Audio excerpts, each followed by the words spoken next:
Hey everybody, this is Bacter. I'm making some supplemental videos for Sky Pizza's excellent Let's Play of Deadbolt. What we are going to be showing off is the way to beat the game in under an hour and with no deaths. So with that in mind, you can actually skip this first mission if you're a big old cheater, but I don't see any reason to. What we are going to be doing is using melee-only deaths in this first level. The first 3 levels, there are particular achievements that I want to get. That's so we have enough souls to buy the perfect loadout as soon as the shop becomes open. Fun fact here, if you knock on that door, then the 2 zombies in the middle level bunch themselves up in a weird way that makes it difficult to knife them, so don't bother alerting the top guard, just march towards them. Looking for 32 seconds there, and you see we won the traditional achievement for beating it with only melee weapons, which is exactly what we're looking for. No reason to go through all the dialogues. Blue dialogues only are the ones that advance us in our missions. Okay, this second mission here is already not off to what I would call a great start. If you do well, you can get this whole bottom level without alerting anybody, but whatever. We're going for all headshots on this mission, the professional achievement.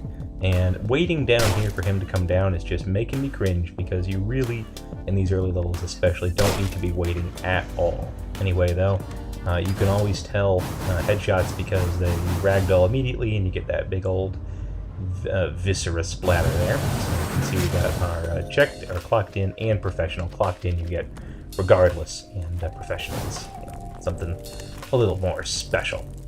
This third level here, we're going to want to get the melee a bouncer to death achievement. We have to sit through our first of these little cutscenes. They are unskippable in normal. Hard mode doesn't have them at all, but hard mode is also extremely difficult to use. We want to not be using the gun as much as possible in this early bit, and I actually could have melee everybody to death, but it's a little safer to do it. And the reason is we want to be able to have a couple shots to take down all of these guys. If you alert that guard up here, the bouncer will come up early, and that can be problematic. Nevertheless, we got his shotgun, and you'll see its real value is just squeezing off 2 rounds as fast as you can wink, which is fairly fast, let me tell you. We're on pace here, doing pretty well at the end of the 3rd level. You can see that we now have all the achievements we need. Moved forward a little unnecessarily there. I also like to blow out the skylight on top of Karen here. Charon, whatever. Headhunter and Hammer, best loadout in the game, bar none. Scythe is fun, it's a neat weapon, but it is not the best weapon in the game, as the Headhunter is. Anyway, now that we've got that, we move on to the next bit. This is the first sort of larger level, the other 2 were relatively small. First thing we're going to want to do is get ourselves an achievement, not that we care anymore because we're done buying anything, but also clear up that exit route there. Remember to equip yourself with Headhunter and Hammer, and in any level where it unequips you, go back and re-equip yourself. That'll happen, I think, 2 times in the course of the game. Anyway, as before, anytime you're facing down a ranged weapon at a distance, feel free to use the Headhunter. I had 1 extra shot available to me without throwing the hammer, which was also allowed that I do. I'm going to want to make a little noise here and attract the big guy down below, so if I don't attract him before, that's what I'll do. He moves right past you in the dark, and you just need enough shots to finish him. We took out this guy earlier on the turret, so our escape route is open for us, and out we go. Nifty is that.